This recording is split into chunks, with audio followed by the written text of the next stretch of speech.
Let me give my thoughts on the grind zone real quick. First of all, I actually think it's a really fun grind zone. It's the first time I've been challenged in PvE in a long time, and it did make me want to go get some gear to go grind at that grind zone because it's really good. And I can also, it forced me to lock in, you know what I mean? Like, you got to lock in really hard, try hard, show skill expression on the class. And I think that's probably the best designed grind zone I've ever grinded in Black Desert Online, mainly because they attached it to the dungeon, which I thought was really smart, because you have group PvE content alongside solo PvE content. So like you had like the main quest there too, but you don't really have to do the main quest if you don't want to, but you can do the dungeon there too. So that's the group content, and it kind of adds flavor to the grind zone. So you've got like options for what you want to do in that final layer of Ataraxian. You can go solo grind if you want to. It's a great grind zone. Just requires a lot of gear and a lot of focus in order to get done.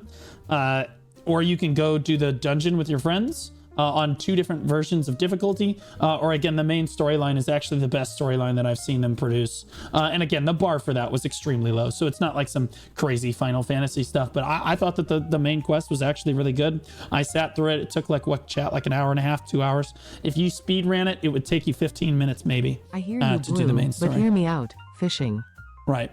But like my point is that like as a solo grind spot, I thought it was really good that they incorporated this alongside the dungeon, because again, there's group grind content, or there's group content and solo content being released. I think that if they released more grind zones in the game, kind of like this, where you're releasing a dungeon alongside a new grind zone, I do think that it would be much better received, and then BDO would get less criticisms for not having enough dungeons or not having enough group content and stuff like that.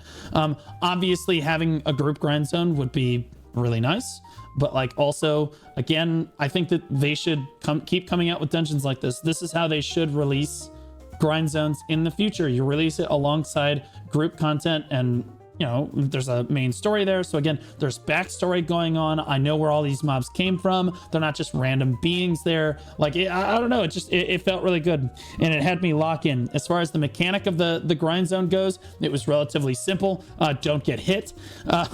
Basically, you just stand behind the mobs, pump each pack. You just kill each pack until the event starts happening. And there's like a level 1 will spawn, like, so the packs despawn, and in their place there's going to be an elite mob, and you basically kill each of the 3 elite mobs, and then you start grinding the packs again until you hit level 2, and then you kill each of the elite mobs again. They're a little bit harder, I think, and then again you do the same thing until you get to level 3, and then after level 3 you immediately trigger the final boss, which is like the Celestial Knight or whatever from the main storyline, that you have to go fight, and she is not messing around. So like you got to lock in when you fight that knight, but she gives you like something like 2,000 trash, close to 2,000 like 1,500, 2,000 trash loot, and has really high drop rates on a lot of stuff. So she's like super valuable to do.